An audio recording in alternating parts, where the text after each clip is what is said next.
ಅವಲಕ್ಕಿ ಮತ್ತು ಶೇಂಗಾ ಬೀಜನ ಬಳಸ್ಕೊಂಡು ಬಾಯಲ್ಲಿಟ್ಟರೆ ಸಾಕು ಹಾಗೆ ಕರ್ಗೋಗ್ಬಿಡಬೇಕು. ಆ ರೀತಿಯಾಗಿರೋಂಥ ಒಂದು ಲಡ್ಡು ರೆಸಿಪಿನ ತೋರಿಸ್ತಾ ಇದ್ದೀನಿ. ಅವಲಕ್ಕಿ, ಶೇಂಗಾ ಬೀಜ, ಬೆಲ್ಲ 3 ಹೆಲ್ತಿ ಇಂಗ್ರೀಡಿಯೆಂಟ್ಸ್ ಆಗಿರೋದ್ರಿಂದ ತುಂಬಾ ಒಳ್ಳೆಯದು. ಮಾಡೋದಕ್ಕಷ್ಟೇ ತುಂಬ ಸುಲಭ. ಒಂದು 10 ನಿಮಿಷ ಟೈಮಲ್ಲಿ ಏನಾದರೂ ಸ್ವೀಟ್ ತಿನ್ಬೇಕನ್ಸಿದಾಗ ನೀವು ಸಡನ್ನಾಗಿ ಈ ಲಡ್ಡು ರೆಸಿಪಿನ ಮಾಡ್ಕೊಳ್ಬೋದು. ಬನ್ನಿ ಹಾಗಾದರೆ ಈ ಅವಲಕ್ಕಿ ಲಡ್ಡುನ ಯಾವ ರೀತಿ ಮಾಡೋದಂತ ನೋಡೋಣ. ಮೊದಲು ನಾನು ಇಲ್ಲಿ ಅವಲಕ್ಕಿ ಉಪ್ಪಿಟ್ಟು ಮಾಡ್ತೀವಲ್ವ, ದಪ್ಪ ಅವಲಕ್ಕಿ, ಆ ಅವಲಕ್ಕಿನ 1 ಬಟ್ಲು ತೊಗೊಂಡಿದ್ದೀನಿ. ಅದನ್ನು ಪ್ಯಾನಲ್ಲಿ ಸ್ವಲ್ಪ ಹಾಗೆ ಡ್ರೈ ರೋಸ್ಟ್ ಮಾಡ್ಕೊಂಡಿದ್ದೀನಿ. ತುಪ್ಪನೂ ಹಾಕಿಲ್ಲ, ಎಣ್ಣೆನೂ ಹಾಕಿಲ್ಲ. ನೀವು ಬೇಕಿದ್ರೆ ಸ್ವಲ್ಪ ತುಪ್ಪ ಹಾಕಿ ಬೇಕಿದ್ರೂ ಹುರ್ಕೊಳ್ಬೋದು. ನೋಡಿ, ಈ ರೀತಿ ಬೆಚ್ಚಗಾಗೋವರೆಗೂ ಹುರ್ಕೊಳ್ಬೇಕಾಗತ್ತೆ. ಸಣ್ಣ ಊರಿನಲ್ಲೇ ಹುರ್ಕೊಳ್ಬೇಕು. ಸ್ವಲ್ಪ ಬೆಚ್ಚಗಾದ್ಮೇಲೆ ಇದನ್ನು ಒಂದು ತಟ್ಟೆಗೆ ಸಪ್ರೇಟಾಗಿ ತೆಗೆದಿಟ್ಕೊಳ್ತಾ ಇದ್ದೀನಿ. ನೋಡಿ, ಇಷ್ಟು ಹುರಿದ್ರೆ ಸಾಕಾಗುತ್ತೆ. ಮತ್ತು ಅದೇ ಪ್ಯಾನಲ್ಲಿ 1 ಬಟ್ಲು ಅವಲಕ್ಕಿಗೆ ಒಂದು ಅರ್ಧ ಬಟ್ಲಷ್ಟು ಕಡಲೆ ಬೀಜ ತೊಗೊಂಡಿದ್ದೀನಿ. ನೀವು ಜಾಸ್ತಿ ಪ್ರಮಾಣದಲ್ಲಿ ಏನಾದರೂ ಮಾಡ್ತಾಯಿದ್ರೆ ಇನ್ನೂ ಸ್ವಲ್ಪ ಜಾಸ್ತಿ ಪ್ರಮಾಣದಲ್ಲಿ ಶೇಂಗಾ ಬೀಜ ಮತ್ತು ಅವಲಕ್ಕಿನ ತೊಗೊಳ್ಬೋದು. ಕಡಲೆ ಬೀಜನೂ ನೋಡಿ ಈ ರೀತಿ ಡ್ರೈ ರೋಸ್ಟ್ ಮಾಡ್ಕೊಂಡಿದ್ದೀನಿ. ಇದನ್ನು ಅಷ್ಟೇ ಅವಲಕ್ಕಿ ಜೊತೆಗೆ ಮಿಕ್ಸಿನಲ್ಲಿ ಪೌಡ್ರ್ ಮಾಡ್ಕೊಳ್ಬೇಕು. ಹಾಗಾಗಿ ಒಟ್ಟಿಗೆ ಒಂದೇ ಪ್ಲೇಟ್ಗೆ ಹಾಕ್ಕೊಂಡಿದ್ದೀನಿ.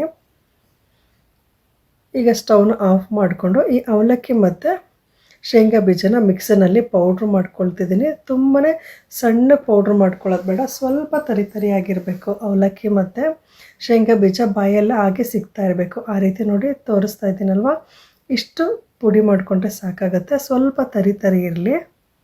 ಈ ರೀತಿ ಪುಡಿ ಮಾಡಿಟ್ಕೊಂಡು ಪಕ್ಕಕ್ಕೆ ಇಟ್ಕೊಂಡಿದ್ದೀನಿ. ಅದೇ ಪ್ಯಾನ್ಗೆ ಸ್ವಲ್ಪ ತುಪ್ಪ ಅಥವಾ ಎಣ್ಣೆ ಹಾಕ್ಕೊಳ್ಬೇಕು. 1 ಸ್ಪೂನ್ ಹಾಕ್ಕೊಂಡ್ರೆ ಸಾಕಾಗುತ್ತೆ.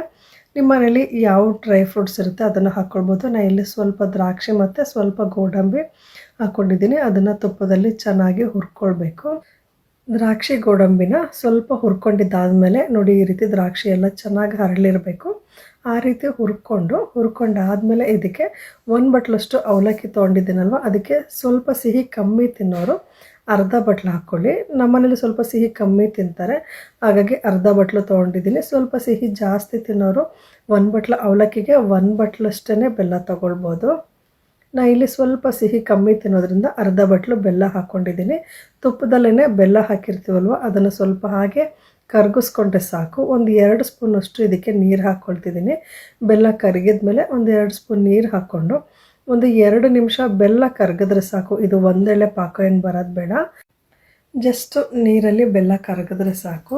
ನೋಡಿ ಈ ರೀತಿ ಕರಗಿಸ್ಕೊಂಡು ನಂತರ ಶೇಂಗಾ ಬೀಜ ಮತ್ತು ನಾವು ಅವಲಕ್ಕಿನ ಪುಡಿ ಮಾಡಿ ಇಟ್ಕೊಂಡಿದ್ವಲ್ವ, ತರಿಯಾಗಿ ಪೌಡ್ರ್ ಮಾಡಿ ಇಟ್ಕೊಂಡಿದ್ವಲ್ವ, ಅದನ್ನು ಕುದೀತಾ ಇರೋಂತಹ ಬೆಲ್ಲದ ನೀರಿಗೆ ಹಾಕ್ಕೊಳ್ಬೇಕು. ಒಂದು 2 ನಿಮಿಷ ಇದನ್ನು ಚೆನ್ನಾಗಿ ಬೇಯಿಸ್ಕೊಳ್ಳಿ. ಅವಲಕ್ಕಿನ ಹಾಗೆ ಹುರಿದು ಪೌಡ್ರ್ ಮಾಡಿರ್ತೀವಲ್ವ, ಹಾಗಾಗಿ ಒಂದು 2 ನಿಮಿಷ ಈ ಬೆಲ್ಲದ ನೀರಲ್ಲಿ ಬೇಯಿಸ್ಕೊಂಡ್ರೆ ಅವಲಕ್ಕಿ ಚೆನ್ನಾಗಿ ಹರಳ್ಕೊಳ್ಳುತ್ತೆ, ರುಚಿಯಾಗಿ ಸಹ ಇರುತ್ತೆ. ಈ ಟೈಮಲ್ಲಿ 1 ಬಟ್ಲಷ್ಟು ತೆಂಗಿನಕಾಯಿ ತುರಿ ತೊಗೊಂಡಿದ್ದೀನಿ. ನೀವು ಬೇಕಿದ್ರೆ ತೆಂಗಿನಕಾಯಿ ತುರಿನ ಸ್ಕಿಪ್ ಮಾಡ್ಬೋದು, ಇಲ್ಲಾಂದರೆ ಕೊಬ್ಬರಿ ತುರಿ ಬೇಕಿದ್ರೂ ಹಾಕ್ಕೊಳ್ಬೋದು. ಕೊಬ್ಬರಿ ಸ್ವಲ್ಪ ತೆಂಗಿನಕಾಯಿ ತುರಿ ಏನಾದರೂ ಹಾಕಿದ್ರೆ ಲಡ್ಡು ಸ್ವಲ್ಪ ರುಚಿಯಾಗಿರುತ್ತೆ. ಇದನ್ನೆಲ್ಲ ಸಣ್ಣ ಊರಿನಲ್ಲೇ ಹುರ್ಕೊಳ್ಬೇಕು. ನೋಡಿ, ಈಗ ಬೆಲ್ಲ ಎಲ್ಲ ಚೆನ್ನಾಗಿ ಕರಗಿದೆ. ಶೇಂಗಾ ಬೀಜ ಮತ್ತು ಅವಲಕ್ಕಿ ಪೌಡ್ರ್ ಜೊತೆ ಬೆಲ್ಲ ಚೆನ್ನಾಗಿ ಹೊಂದ್ಕೊಂಡಿದೆ. ಈ ಟೈಮಲ್ಲಿ ನೀವು ಸಿಮ್ಮಲ್ಲಿ ಒಂದು 2 ನಿಮಿಷ ಹುರ್ಕೊಂಡು ಸ್ಟವ್ನ ಆಫ್ ಮಾಡ್ಕೊಳ್ಳಿ. ಈ ರೀತಿ ನೋಡಿ ಕೈಯಲ್ಲಿ ಮುಟ್ಟಿದ್ರೆ ಲಡ್ಡು ಕಟ್ಟೋಕ್ಕೆ ಬರಬೇಕು ಹಿಟ್ಟು, ಅಲ್ಲಿವರೆಗೂ ಆ ಹದ ಬರೋವರೆಗೂ ಹುರ್ಕೊಳ್ಬೇಕಾಗತ್ತೆ. ಬೇಗ ಆಗುತ್ತೆ. ಬೆಲ್ಲ ಚೆನ್ನಾಗಿ ಬಿಸಿ ಆದಮೇಲೆ ನಾವು ಪೌಡ್ರ್ ಹಾಕಿರೋದ್ರಿಂದ. ಅವಲಕ್ಕಿ ಮತ್ತು ಶೇಂಗಾ ಬೀಜದ ಪೌಡ್ರನ್ನ ಹಾಕ್ತಿದ್ದಾಗೇ ಈ ರೀತಿ ಗಟ್ಟಿಯಾಗಿ ಆಗ್ತಾ ಬರುತ್ತೆ. ನೀರನ್ನು ಸ್ವಲ್ಪ ಕಮ್ಮಿ ಹಾಕ್ಕೊಳ್ಬೇಕು.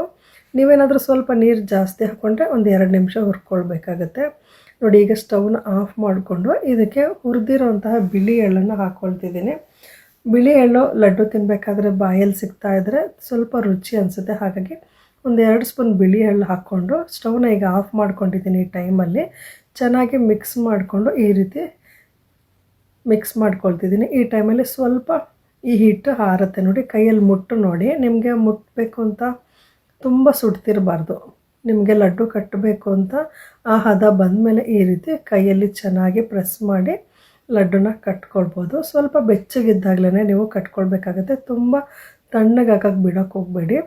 ಸ್ಟವ್ನ ಆಫ್ ಮಾಡಿ ಒಂದು 2 ನಿಮಿಷ ಬಿಟ್ಬಿಟ್ಟು ಈ ರೀತಿ ಲಡ್ಡುನ ಕಟ್ಕೊಂಡ್ರೆ ಹೆಲ್ತಿಯಾಗಿರೋಂಥ ಮನೆಯಲ್ಲೇ ಮಾಡಿರೋಂತಹ ಲಡ್ಡು ರೆಡಿ ಆಗುತ್ತೆ. ಅವಲಕ್ಕಿ, ಶೇಂಗಾ ಬೀಜ, ಬೆಲ್ಲ, ಬಿಳಿ ಎಳ್ಳು, ತೆಂಗಿನಕಾಯಿ ತುರಿ ಇದೆಲ್ಲ ಸಾಮಗ್ರಿಗಳು ಸ್ವಲ್ಪ ಹೆಲ್ತಿಯಾಗಿರೋದ್ರಿಂದ ಮಕ್ಕಳಿಗೂ ಇಷ್ಟ ಆಗುತ್ತೆ, ತಿನ್ನೋದಕ್ಕೂ ಅಷ್ಟೇ ತುಂಬ ರುಚಿಯಾಗಿರುತ್ತೆ. ಒಂದು ಸಲ ಈ ವಿಧಾನದಲ್ಲಿ ನೀವು ಅವಲಕ್ಕಿ ಶೇಂಗಾ ಬೀಜದ ಲಡ್ಡುನ ಟ್ರೈ ಮಾಡಿ ನೋಡಿ, ತುಂಬ ರುಚಿಯಾಗಿರುತ್ತೆ. ಹೊಸದಾಗಿ ಚಾನಲ್ನ ನೋಡ್ತಾ ಇರೋರು ಪ್ಲೀಸ್ ಸಬ್ಸ್ಕ್ರೈಬ್ ಮಾಡ್ಕೊಂಡು ನೋಡಿ. ಈ ರೆಸಿಪಿ ನಿಮಗೇನಾದರೂ ಸ್ವಲ್ಪನಾದರೂ ಇಷ್ಟ ಆಗಿದರೆ ವಿಡಿಯೋನ ಲೈಕ್ ಮಾಡಿ, ಶೇರ್ ಮಾಡಿ. ಮತ್ತೊಂದು ಹೊಸ ಆರೋಗ್ಯಕರ ರೆಸಿಪಿಯೊಂದಿಗೆ ಮುಂದಿನ ವಿಡಿಯೋದಲ್ಲಿ ಭೇಟಿ ಆಗ್ತೀನಿ. ಧನ್ಯವಾದಗಳು.